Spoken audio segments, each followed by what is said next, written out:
సిలువలో వేలాడే నీ కొరకే సిలువలో వేలాడే యేసు నిన్ను పిలచుచుండే ఆలస్యము నీవు చేయకుము యేసు నిన్ను పిలచుచుండే ఆలస్యము నీవు చేయకుము యేసు నిన్ను పిలచుచుండే.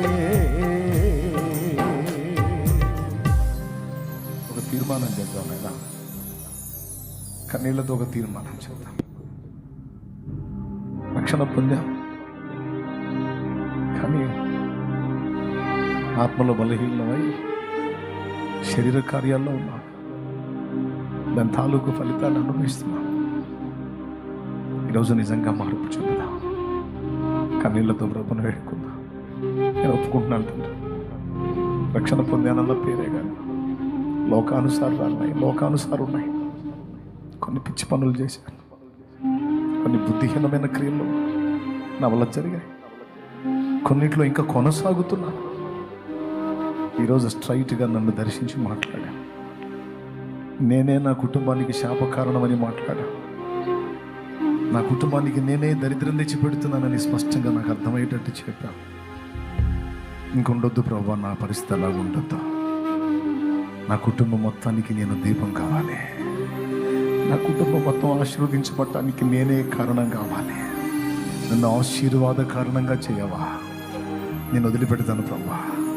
ఆ పాపిష్టి అనుభవాన్ని వదిలిపెడతాను, ఆ చెడిపోయిన అనుభవాన్ని వదిలిపెడతాను, ఆ తప్పుడు నడతని వదిలిపెడతాను, ఆ వంకర మనస్తత్వాన్ని వదిలిపెడతాను, ఆ నోటి తొందరని, ఆ తొందరపాటు శరీర క్రియను వదిలిపెడతాను.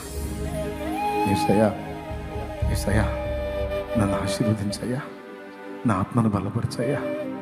నా మీద ఏలుబడి చేస్తున్నా ఈ శాపం అప్పుల రూపంలో, రోగాల రూపంలో, కుటుంబంలో కొట్లాటల రూపంలో, కేసుల రూపంలో, వ్యసనాల రూపంలో నన్ను వెంటాడుతుందయ్యా. అయ్యా నన్ను విడిపించు. మళ్ళొక్కసారి నీ రక్తంతో నన్ను యేసయ్యా నన్ను కడుగు, నన్ను పరిశుద్ధపరిచాయి. అగాధ జలములు ఆర్పజాలని ప్రేమ కదా నీది. ఆ ప్రేమతో నన్ను కనికరించయ్యా. నేను ఒప్పుకుంటున్నానయ్యా. ఒప్పుకోమ్మా, ఒప్పుకోరా తల్లి. నా దేవుని కనికరం నీ మీదకి వచ్చిందమ్మా. ఒక మాట నోరు తెరిచి అడిగమ్మా, యేసయ్యా నన్ను క్షమించు, నేను దిద్దుకుంటానని అన్నమ్మా. ఒక మాట సరి చేసుకుంటానన్నయ్యా. దేవుని సన్నిధి అయ్యా, ఇదే శాలేమరాజు సన్నిధి కాదయ్యా, యేసయ్య సన్నిధి అయ్యా, దేవుని సన్నిధమ్మా. అడుగమ్మా. అగాధ సముద్ర జలములైనా ఈ ప్రేమను అర్పజాలవుగా,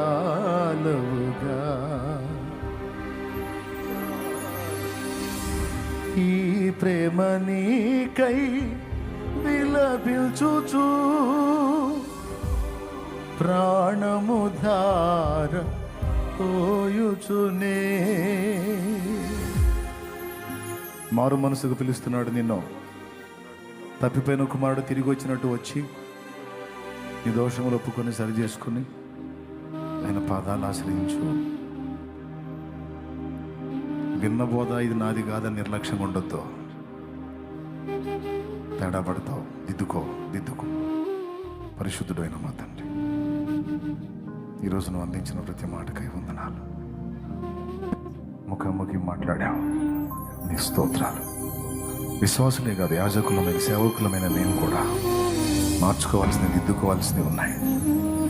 ఈరోజు మా బిడ్డలందరితో మాట్లాడావు. ఒక ఎస్తేరు నీతికి నిలబడితే జాతికి రక్షణ కలిగింది. ఒక మోషే నీతికి నిలబడితే జాతికి విమోచన కలిగింది. ఒక యోసేపు నీతికి నిలబడితే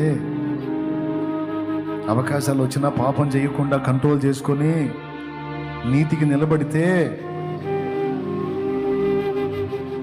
2 రాజ్యాలకు తన కుటుంబానికి లైఫ్ దొరికింది, లేకపోతే 7 ఏళ్ల కరువు కాలంలో అందరూ చచ్చి ఉండేవాళ్ళు. నీకై నీతిగా నిలబడిన ఒకడిని ఆ ఐగుప్తోళ్ళకి, ఈ కనానోళ్ళకి, యోసేపు కుటుంబం, యాకోబు కుటుంబానికి ఆధారం చేశావయ్యా. నీతిగా నిలబడ్డవాడు ఎంత దీవెనయ్యాడయ్యా. తనను అమ్ముకున్న వాళ్ళు కూడా తానే దిక్కయ్యాడు కదయ్యా. తనను అప్పచెప్పిన వాళ్ళు కూడా తానే దిక్కయ్యాడు కదయ్యా. అలా నిన్ను ప్రేమించి నీతిగా నిలబడ్డ వాళ్ళని నువ్వు ఖచ్చితంగా దీవిస్తావు. గతం గతహ, ఈ రోజు నుంచి నీకై నీతిగా బ్రతకడానికి తీర్మానించుకున్న మా బిడ్డలందరిని ఆశీర్వదించండి. నీ కరుణగల చేతికి బిడ్డల్ని, దైవజనుల విశ్వాసుల్ని, పరిచారకులను అందరిని అప్పగిస్తాం. యేసు నామములో ప్రార్థించి విశ్వాసమును బట్టి పొంది ఉన్నాం తండ్రి. ఆమేన్.